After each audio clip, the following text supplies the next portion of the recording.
Methanol கலந்ததால ஏற்பட்ட உயிரிழப்புன்னு சொல்றாங்களே, சாராயத்துல methanol கலக்கிறதுனா என்ன? எதனால அதை குடிச்சா இவ்வளோ அதிகமான பிரச்சனைகள் வந்து உடனே உயிரே கூட போகுது? இப்போ இந்த மெத்தனால் குடிக்கிறதால நம்ம மனுஷனோட உடம்புக்குள்ள என்னெல்லாம் பிரச்சனைகள் வருது அப்படிங்கிறத பற்றி தான் இன்னைக்கு நம்ம ஸ்டேட் வீடியோவில் பார்க்கலாம். பெயிண்ட்டு, வார்னிஷ், இன்னும் சில கட்டுமான பொருட்கள்னு நம்மளை சுற்றி இருக்கக்கூடிய நிறைய பொருட்களில் அதை உற்பத்தி பண்ணுறதுல ஒரு முக்கியமான மூலக்கூறா அந்த மெத்தனால் இருக்குது. ஆனால் அங்கே மட்டும் இல்லாமல் இயற்கையாகவே நிறைய பழங்கள்லையும் காய்கறிகள்லையுமே கூட இந்த மெத்தனால் இருக்க தான் செய்யுது. அது என்ன வகையான பழம், அது எந்த அளவுக்கு பழுத்திருக்கு அப்படிங்கிறத பொறுத்து அந்தந்த பழ வகைகளில் அதில் இருக்கக்கூடிய மெத்தனாலோட அளவு மாறும். ஆனால் அது எல்லாமே ரொம்ப ரொம்ப ரொம்ப ரொம்ப ரொம்ப கம்மியான அளவு தான் அந்த பழங்களில் இருக்கும். அப்படிங்கிறதுனால வெறும் பழங்களை மட்டுமே அதிகமாக எடுத்துக்கிட்டு அதனால் நம்ம உடம்புல மெத்தனாலோட அளவு கூடி போகும் அப்படிங்கிறதுலாம் நடக்கிறதுக்கு வாய்ப்பே இல்லை. அதனால் இயற்கையான வழியில் ரொம்ப கம்மியான அளவு இருக்கக்கூடிய இந்த மெத்தனாலை பற்றி கவலைப்பட தேவையில்லை. அப்போ ரொம்ப அதிகமாக குடித்தா தான் பாதிப்பு ஏற்படுமா அப்படின்னு கிடையாது. வெறும் 30 ml, அதாவது 30 mlனா அவ்வளோ இருக்கும், இவ்வளோ தான் இருக்கும். இந்த 30 ml அளவு நீங்கள் குடிச்சிங்கனாலே உங்களுக்கு கண் பார்வை இழப்புலேருந்து ஆரம்பித்து போக போக உயிரிழப்பு வரைக்கும் கொண்டு போய் விட்டுரும். இதோ இப்போ இந்த கள்ளக்குறிச்சியில் நடந்த மாதிரியும் போன வருஷம் விழுப்புரத்தில் நடந்த மரணங்கள் மாதிரியும். இது ஏன் அப்படின்னா, இப்போ பொதுவாக டாஸ்மாக இருக்கக்கூடிய சாராயத்தை எடுத்துக்கிட்டோம்னா அதில் எத்தனால் தான் அதிகமாக இருக்கும். பார்லே, கரும்பு சக்கை, சோளம், அதுக்கப்புறம் சில பழ வகைகள்னு இந்த மாதிரி சுகர் கண்டென்ட் அதிகமாக இருக்கக்கூடிய பொருட்களெல்லாம் நொதிக்க வச்சு அதுக்கப்புறமா அதை காய்ச்சி அதுலேருந்து அந்த எத்தனாலை உருவாக்குறாங்க.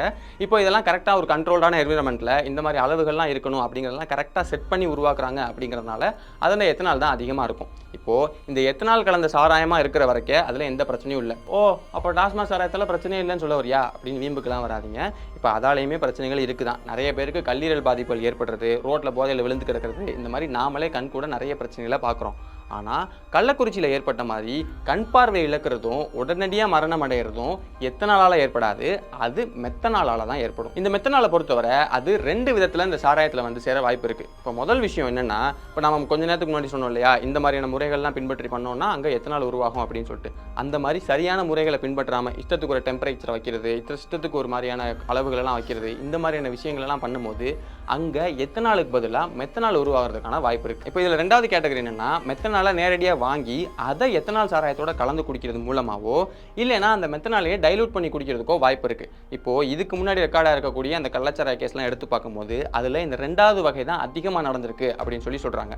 என்ன விஷயம்னா, மெத்தனாலுக்கு எத்தனாலை விட கொஞ்சம் அதிகமான போதையை கொடுக்குமா. அதனால் பிளாக்ல தயாரித்து விற்கக்கூடிய அந்த சாராயத்தில் அதோட அளவை கூட்டணும், அதே நேரத்தில் அந்த போதையை மெயின்டைன் பண்ணணும். அப்படின்னா அதில் இந்த மெத்தனாலை கலந்துட்டோம்னா அது லாபம் தானே. ஏன்னா அதோட அளவும் அதிகமாயிரும், குவான்டிட்டியும் அதிகமாயிரும், நிறைய பேருக்கு விற்கலாம்.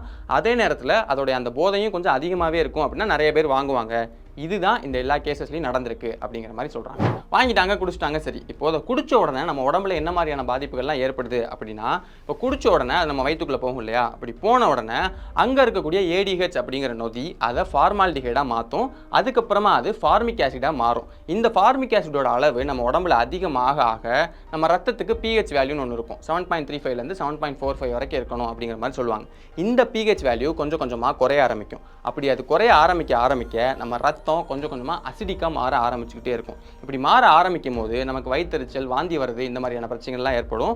ஒரு சிலருக்கு அவங்களோட ஆப்டிக் நர்வ்ஸே பாதிக்கப்பட்டு அவங்களுக்கு கண் பார்வை இழப்பும் ஏற்பட்டுரும்.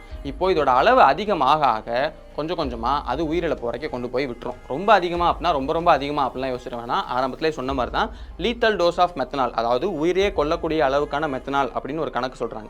அந்த அளவு எவ்வளோ சொல்கிறாங்கன்னா 30 mlலேருந்து 240 ml வரைக்கும் இருந்தாலே அது நம்ம உயிரையே மொத்தமாக சாப்பிட்டு போயிடும். இப்போ இதுதான் கள்ளக்குறிச்சிலையும் சரி, போன வருஷம் அந்த விழுப்புரத்துலையும் சரி, இந்த அளவுக்கு குடிச்சதுனால தான் இவ்வளோ மரணங்களும் பாதிப்புகளும் ஏற்பட்டிருக்கு. இதில் நிறைய பேர் வைக்கக்கூடிய குற்றச்சாட்டு என்னன்னா, மெத்தனாலுங்கிறது தொழிற்சாலைகள் கொடுக்கறதுக்கான லைசன்ஸ் மட்டும்தான் இருக்குது. அப்படி இருக்கும்போது அது எப்படி வெளியே மார்க்கெட்டுக்கு வந்துச்சு, அது எப்படி சாராயத்தில் கலந்துச்சு, இதில் ஏதோ தப்பு நடந்திருக்கு அப்படிங்கிற மாதிரிலாம் நிறைய விஷயங்கள் சொல்லிட்டு இருக்காங்க. ஆனால் நாங்கள் சும்மா கூகுளில் போய் அதை வாங்க முடியுமா அப்படின்னு தேடி பார்க்கும்போதே அதை வாங்க முடியும் அப்படிங்கிற மாதிரி தான் இருக்குது. இதில் இன்னொரு முக்கியமான விஷயம் என்னன்னா, மெத்தனாலால் இவ்வளோ பாதிப்புகள் ஏற்பட்டிருக்கு, அதனால் ஏற்பட்ட உயிரிழப்புகள்லாம் இனிமேல் ஏற்படக்கூடாது, தடுத்தே ஆகணும் அப்படிங்கிறதுல எங்களுக்கும் மாற்று கருத்து இல்லவே இல்லை தான். ஆனால் அதுக்காக மெத்தனால் இல்லாத சாராயத்தால் பிரச்சனைகளே இல்லையா அப்படின்னு கேட்டோம்னா, no level of alcohol is safe for human health. அதாவது எந்த சாதாரண சாராயத்தை பொறுத்த வரைக்கும் இவ்வளோ குடிச்சா உடம்புக்கு நல்லது அப்படிங்கிற ஒரு கணக்கே இல்லை. சாராயம்னாலே அது கெட்டது தான் அப்படின்னு உலக சுகாதார நிறுவனம் சொல்கிறாங்க. அவங்களே இன்னொரு விஷயம் என்ன சொல்கிறாங்கன்னா, ஒவ்வொரு வருஷமுமே 3 மில்லியன் டெத்ஸ் ஆல்கஹாலால் ஏற்படுது. அதாவது ஒவ்வொரு வருஷமுமே 30 லட்சம் பேர் சாராயம் குடிக்கிறதால இறந்து போகிறாங்க அப்படிங்கிற மாதிரி சொல்கிறாங்க. இப்போது இது வந்து இறந்து போகிறவங்களோட கணக்கு மட்டும்தான். இது போக அதால் பாதிக்கப்படுறவங்களோட கணக்கு அப்படின்னு எடுத்து பார்த்தோம்னா அது மிகப்பெரிய டேட்டாவாக வந்து போகும். இப்போது நாமளுமே கடைசி உயிர்மை எபிசோடில் நம்ம ஒரு டாக்டர் கூட பேசியிருப்போம். அவருமே அதில் என்ன சொல்லியிருப்பார் அப்படின்னா, சாராயம் குடிக்கிறதால ஃபேட்டி லிவர் ஏற்படுது, அதனால் கல்லீரல் பாதிப்புகள் நிறைய பேருக்கு ஏற்படுது அப்படிங்கிற மாதிரி தான் சொல்கிறாங்க. ஒவ்வொரு தடவை நம்ம டாக்டர்ஸை போய் மீட் பண்ணும் போதும், உயிர்மைக்காக மீட் பண்ணும் போதுமே அவங்க இந்த ஆல்கஹாலால் எவ்வளோ பிரச்சனைகள் ஏற்படுது அப்படிங்கிறத ஒரு பாயிண்டாக சொல்லிக்கிட்டே தான் இருக்காங்க. டாக்டர் சொல்கிறது மட்டும் இல்லாமல் நாமளே நேரடியாகவும் அதை கண்கூடாகவும் பார்க்குறோம். இப்போது உலக சுகாதார நிறுவனம் இத்தனை மரணங்கள் வருஷம் ஏற்படுது அப்படிங்கிறத அவங்க சொல்கிறாங்க. சரி, ஆனால் மரணத்தையும் தாண்டி அப்படி மரணம் ஏற்படுறதால ஒவ்வொரு குடும்பமும் எப்படி கஷ்டப்படுறாங்க, அந்த குழந்தைகள் எப்படி பாதிக்கப்படுறாங்க, ஒவ்வொரு குடும்பம்லாம் எப்படி நடுத்தரில் போய் நிற்கிது அப்படிங்கிறதெல்லாம் அவங்களால டாக்குமெண்ட் பண்ண முடியும், அதுக்கு ஒரு டேட்டாவை கொடுக்க முடியுமா அப்படின்னு கேட்டால் ஒருவேளை அவங்களால கொடுக்க முடியலாம் தான். எத்தனை நம்பர்ஸ் பாதிக்கப்படுறாங்க, எவ்வளோ மரணங்கள் ஏற்படுது, எத்தனை குழந்தைகள் பாதிக்கப்படுறாங்க அப்படிங்கிற நம்பரை அவங்களால டாக்குமெண்ட் பண்ணி சொல்ல முடியும் தான். ஆனால் அவங்களுக்கு ஏற்படக்கூடிய வலியை யாராலையும் டாக்குமெண்ட் பண்ண முடியுமா அப்படின்னு கேட்டால் எனக்கு தெரியல. இப்போது ஒரு அப்பா இறந்து போகிறாங்க அப்படின்னா அங்கே கீழே இருக்கக்கூடிய குழந்தை எந்த அளவுக்கு பாதிக்கப்படும் அப்படிங்கிறதெல்லாம் வந்து நம்ம டாக்குமெண்ட் மட்டுமே பண்ணிட்டோம்னா அது எல்லாருக்குமே தெரிஞ்சிருமா அப்படிங்கிறது கிடையாது. அது அந்தந்த குழந்தைகளுக்கும் அந்தந்த குடும்பத்துக்கும் தான் அதோட வலி தெரியும். இப்போ இல்லீகலாக ஒரு விஷயம் நடந்துருச்சு, மெத்தனால் வித்துட்டாங்க, அதனால் மரணம் ஏற்பட்டுருச்சு, நிறைய பேர் வந்து பார்க்குறாங்க, மீடியா அட்டென்ஷன் இருக்குது, அதனால் நம்ம எல்லாருமே பேசுகிறோம், கரெக்ட். ஆனால் லீகலாக இருக்கக்கூடிய ஒரு விஷயத்தில் அதை விட அதிகமான பாதிப்புகள் ஏற்படுதே, இதுக்கு நாம் என்ன பண்ண போகிறோம்?